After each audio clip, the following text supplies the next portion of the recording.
세계 최초로 영화를 발명한 사람은 에디슨으로 알려져 있죠. 그런데 사실은 아니라고 합니다. 프랑스 부모들은 어린아이들에게 게임을 금지하는 경우는 많지만 TV에서 보는 만화는 많이 보는 편입니다. 우리나라에 서며든 미국 문화처럼 프랑스에서는 150년 전부터 일본 문화가 사회 깊숙이 뿌리내리고 있어서 어린이들이 보는 만화도 일본 만화였죠. 그런데 현재 프랑스에서 BTS에 열광하는 청년들은 아기 때부터 프랑스에서 한국 애니메이션을 보고 자란 세대들입니다. 2000년대 초부터 이미 한국 만화가 프랑스 최대 민영방송에서 방영되고 있었던 것입니다. 놀라운 사실입니다.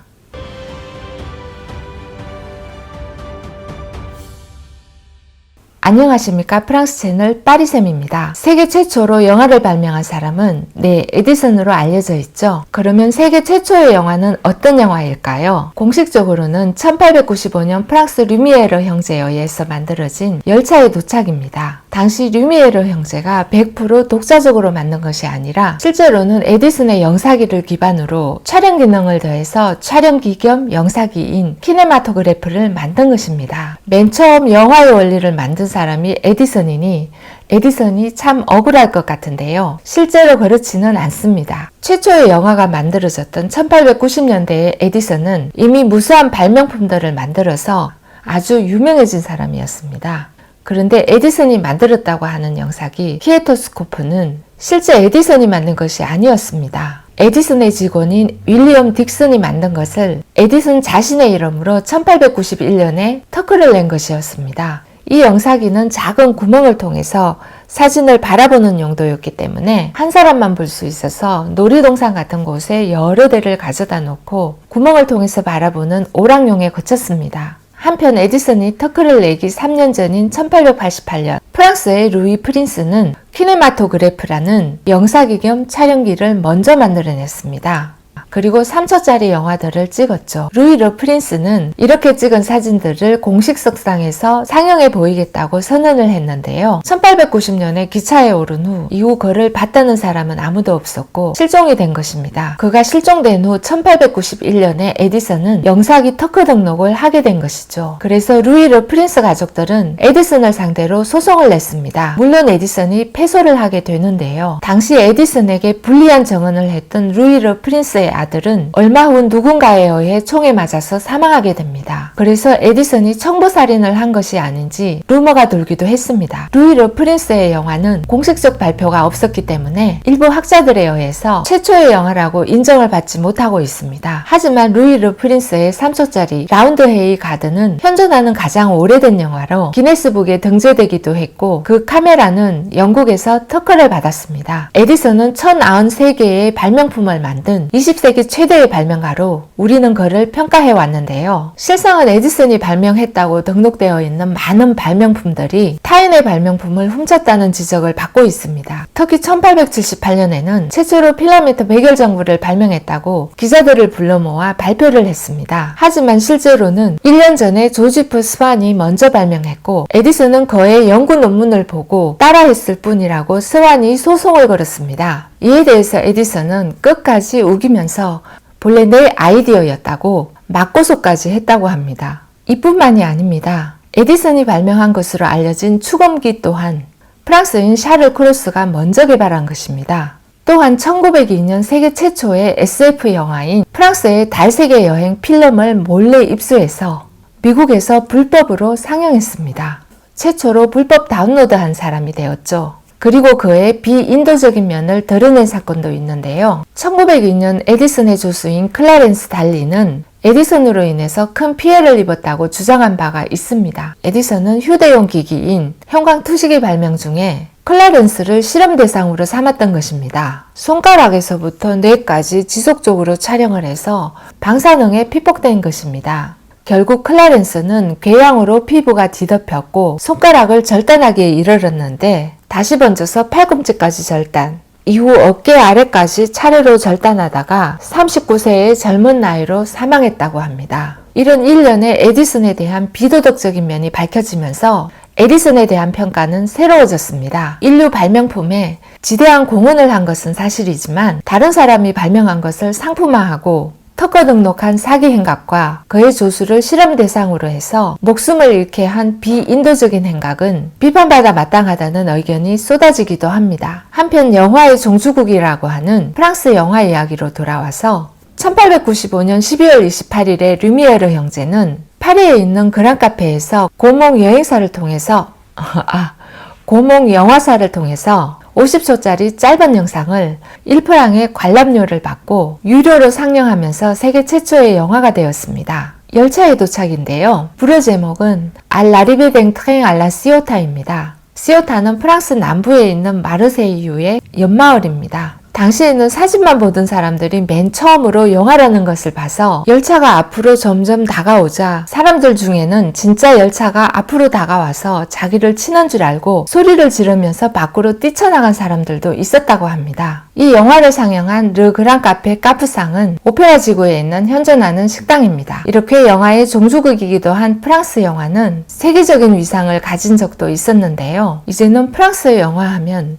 난해하고 찝찝하고 재미없는 영화의 대명사로 추락해버렸습니다. 프랑스 영화가 추락한 이유는 지난 영상을 참고해 주시고요. 프랑스 영화는 1950년대 후반부터 시작된 누벨바그의 영향이 아직까지도 남아있는데요. 누벨바그의 주요 특징 중에서 이야기 구조의 느슨함, 장면의 비약적인 전개, 완결되지 않은 스토리, 논리나 질서가 없는 존재 묘사 등은 당시에는 파격적이었지만 영화의 질을 떨어뜨린 면이 있습니다. 반면 인간 본연의 슬픔이나 외로움, 기쁨이나 행복 등 감정선을 아주 세세하게 잘 담고 있고 말로 설명하는 것보다는 장면으로 관객의 상상력을 자극하는 경우가 많아서 영화 몰입도를 높여준다고도 합니다. 여운이 남는 것 같은 느낌을 넘어서 찝찝함을 남기는 결말과 느슨한 스토리 등으로 프랑스 영화의 인기는 추락해버린 상태입니다. 1867년 만국 박람회 이후 일본은 발빠르게 움직여 일본 문화가 유럽 전역을 비롯해서 프랑스에도 널리 퍼지면서 프랑스 청소년들은 일본 애니메이션과 J-팝에 쉽게 빨려 들어갔습니다. 일본 문화는 프랑스 10대들과 함께 자랐습니다. 하지만 이제는 상황이 달라졌죠. 일본의 J-팝과 드라마는 한국의 K-팝과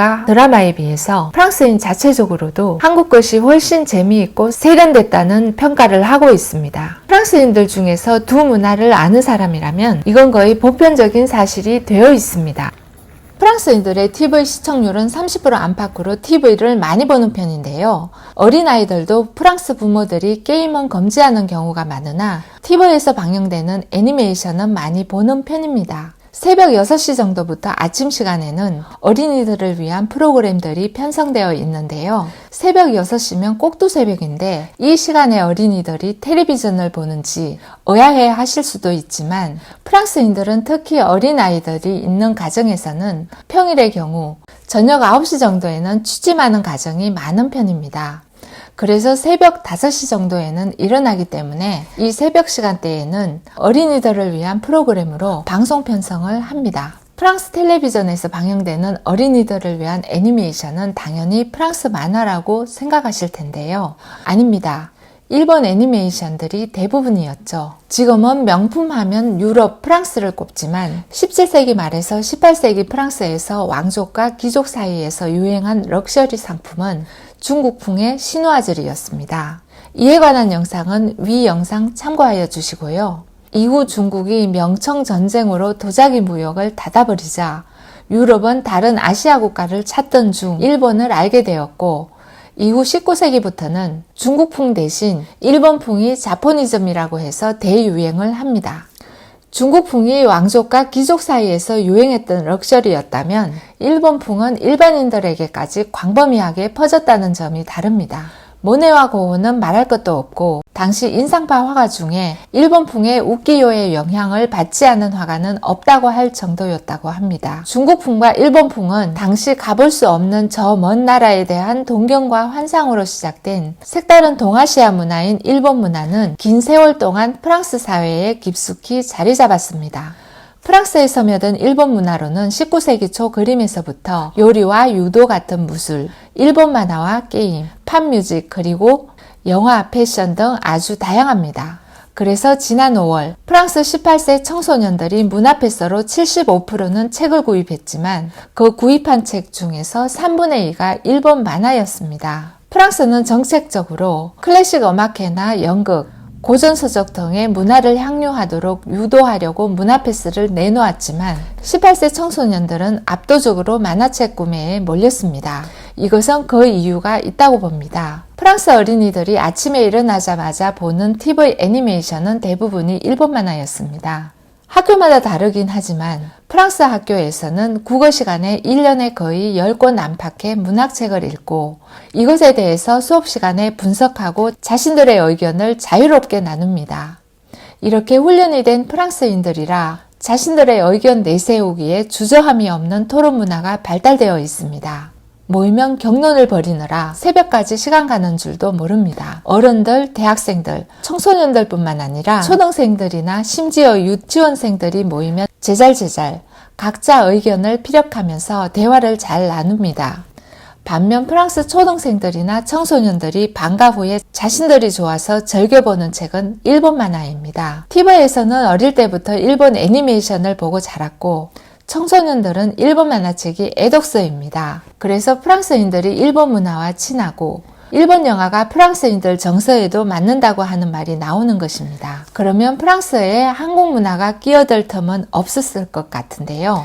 그건 아닙니다. 지금 프랑스 젊은 층 중에 한국 K-팝을 좋아하다가 블랙핑크, 방탄소년단의 팬이 되고 한국 음식을 즐겨 찾고 태권도를 배우고 한국 드라마와 영화를 즐겨보는 한국 매니아층이 생겨났고 각 대학에서는 외국어 학과들이 비인기 학과인데 한국어 학과에만 2021년도에 28대 1의 경쟁률을 보인 곳도 있었는데요. 그 이유가 있습니다. 프랑스 사회에 깊숙이 뿌리 내린 일본 문화를 밀어내고 그 자리에 자리 잡고 있는 한국 문화. 프랑스의 일본 문화는 유럽인들이 중국이나 일본을 모를 때 동경이나 환상에 의해서 너무나도 다른 특이함으로 받아들여진 문화였습니다. 일본은 운 좋게 선점한 덕분이었지만 지금 한국 문화는 전 세계인들의 객관적인 평가에서 세계 최고의 퀄리티로 평가를 받고 있는 것입니다. 넷플릭스에서 아예 한국의 스튜디오까지 만들어 드라마를 제작하고 있고 웹툰 시장에서는 한국 웹툰에서 프랑스의 미래를 걸고 있는 것이 우연이 아니며 프랑스에서 일본 문화를 밀어내고 있습니다.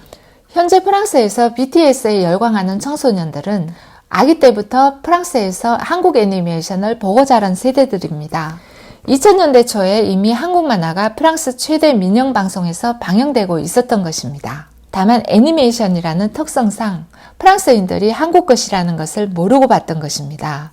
한국인들이 만든 것이기 때문에 그 속에 박힌 한국인의 정서와 스토리를 아기 때부터 자연스럽게 받아들였고 이 프랑스 아이들이 자라서 지금 방탄소년단의 팬이 되었습니다. 그러면 어떤 한국 콘텐츠로 어떻게 프랑스인들의 안방 극장에 찾아들었는지, 그래서 한국인의 정서 유전자가 프랑스인들 사이에 무의식적으로 흐르게 했는지 다음 영상에서 살펴보겠습니다. 시간의 흐름에 따라 시대가 달라지고 세대가 바뀌고 사람이 변해가더라도 우리 인간의 사랑은 언제나 끌리고 뜰리고 홀려서 사람의 마음을 움직이게 만든다는 말이 있죠. 프랑스가 존재하는 한 아름답고 따뜻한 뒤통수를 칠 만한 재미난 우리 한국 콘텐츠들이 영원하길 바라는 마음으로 오늘 영상을 준비했습니다. 구독과 좋아요 감사합니다.